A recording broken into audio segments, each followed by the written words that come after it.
Hi, everybody. I'm going to try to be quick about this just because, well, my phone's acting demented again. Well, anyway, I have a movie review I want to get on here and do. Hopefully my cell phone won't go up yours to me.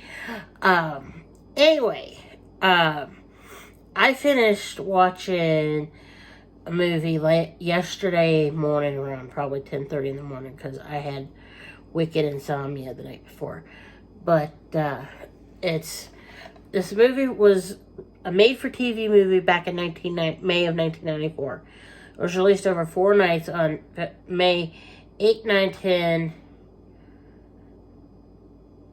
and 12 or something like that. It was in 1994. It's Stephen King's The Stand.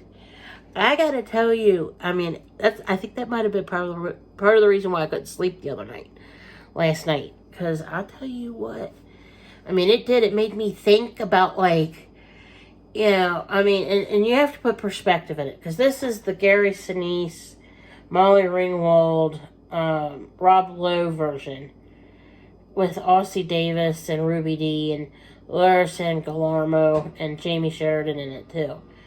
I mean, it makes you think, I mean, watching this movie now, like 26, 27 some odd years later, considering what we just went through in 2020, makes you think, what if?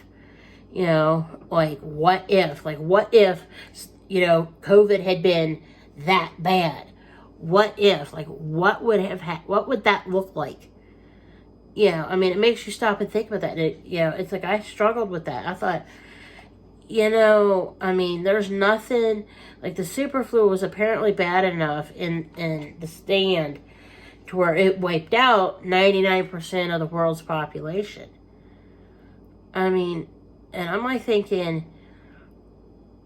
I mean, not everybody would be in the United States. I mean, there's like that's like one glaring plot hole. I mean, it's big enough to fly a Boeing 747 through. But, I mean, like, really, I mean, that's like the only problem I had with this movie is, like, not everybody is going to end up in the United States.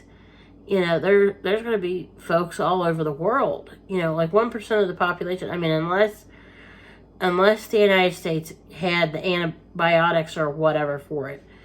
I mean, there's going to be more people, like on the other continents, that maybe make it. Maybe. And then that one group of people that, I can tell you, they're not going to be everybody just in the United States, because there's like that one island, I forget where it is, but it's like in Central Asia, that it's like you're not allowed to go to that island because it's like a protected island or something, and the folks that live there don't want, anybody from the outside world bothering them. I mean, it's on places you can't visit list. That island. Those folks would still be running amok on their island. I mean, they'd be completely oblivious to what else happened in the world. I mean, the only way somebody, like, they would get the super flu, like what happened here in The Stand, is if somebody from the outside world washed up on their beach with the super flu and gave it to them. That'd be the only way that would happen. But, it's highly unlikely that those folks, would catch that. They'd still be running amok on their island. But it's like as for everybody else and their sister, that lives, like, say, in Britain or France, Germany, Italy, some European nation, here in the States, Canada, Mexico, whatever. I mean, there'd be people running around. I mean, that's one thing that is like a detail that they missed in this movie is, that there'd be people everywhere. There'd be other people elsewhere. I mean, granted, all communications would be cut off.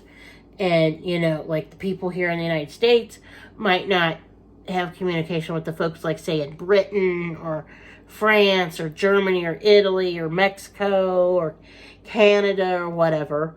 But like eventually I figured that they would maybe sort that out to where they'd like, you know, get out on, like, now with the internet. Like, if this happened now, you know, like, people would get on the internet and be able to communicate with each other. But, you know, as far as, like, this goes, you know, back in 1993, 94, things weren't the way they were back then. You know, they are now.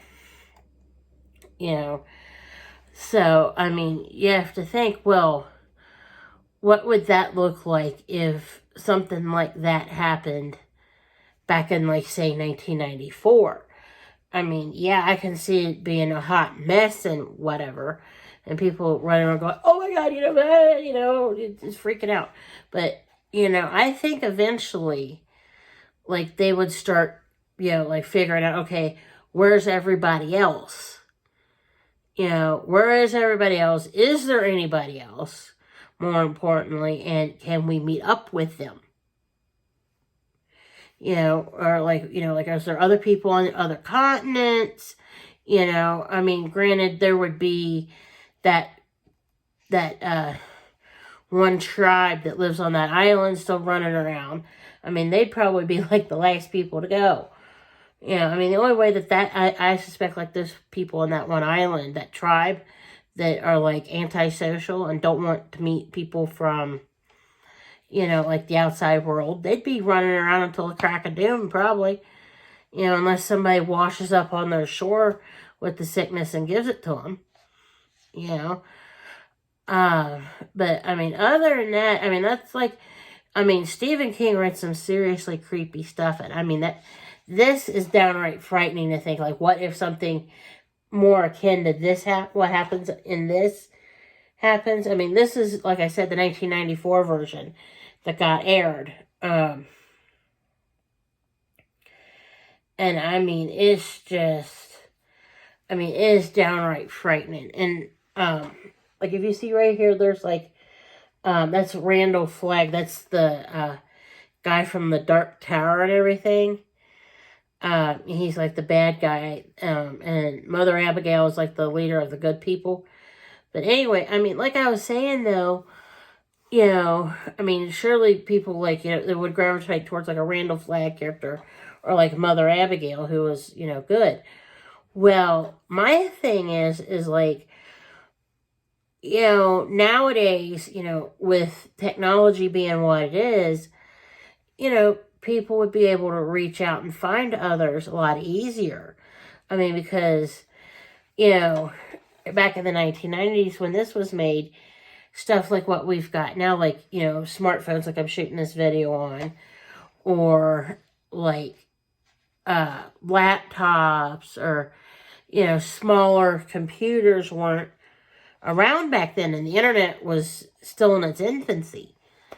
You know, and you have to think, like, okay, you know, back in 1994, things weren't the way they are now, 26, 27 years later, when everybody and their sister has access to, you know, like CNN and NBC and MSNBC and NPR and Reuters and the AP and, you know, this, that, and the other thing. And, you know, you can see the president of the United States get on there and be like, you know, like Donald Trump did, for example, 2 years ago in 2020. He's like, oh, this is no big deal. You know, we can handle this or whatever. You know, and they just downplay it. You know, I mean, it is what it is. I mean, this is, you know, kind of sort of like what happens in one part of this movie, like at the beginning. Like, oh, you know, it's no big deal, whatever. And then it ends up killing, like, everybody and their sister just about. You know, and I mean, it does. This movie actually makes you stop and think about, well, what if? What if? You know, like, what if something like that really happened in real life? What if? You know, I mean, we had something very close happen 2 years ago, like I said, but, I mean, that's apples and oranges to, you know, this, like a super flu or something, like what was in this movie. But anyway, I mean, I do strongly recommend watching this. This is the Gary Sinise movie with Molly Ringwald and, you know, Rob Lowe and Ossie Davis and Ruby Dee in it. And I do highly recommend watching this with folks and talking about this movie this version of the movie, not the other one that got redone, which I will not do a movie review on because I refuse to watch it because of certain people in that remake. And I won't say who they are here, so don't ask.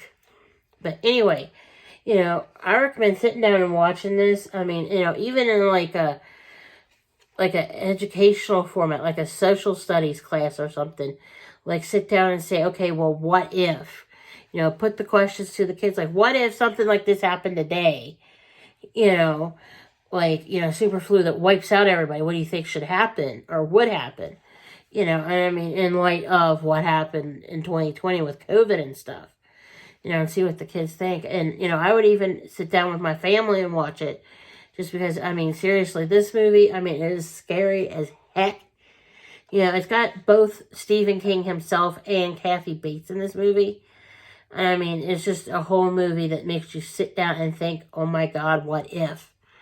Yeah, I mean, and it's worth a watch. I'm serious. Anyway, I'm going to pause here for my phone decides to cut off on me. And I'll talk to y'all later. Bye.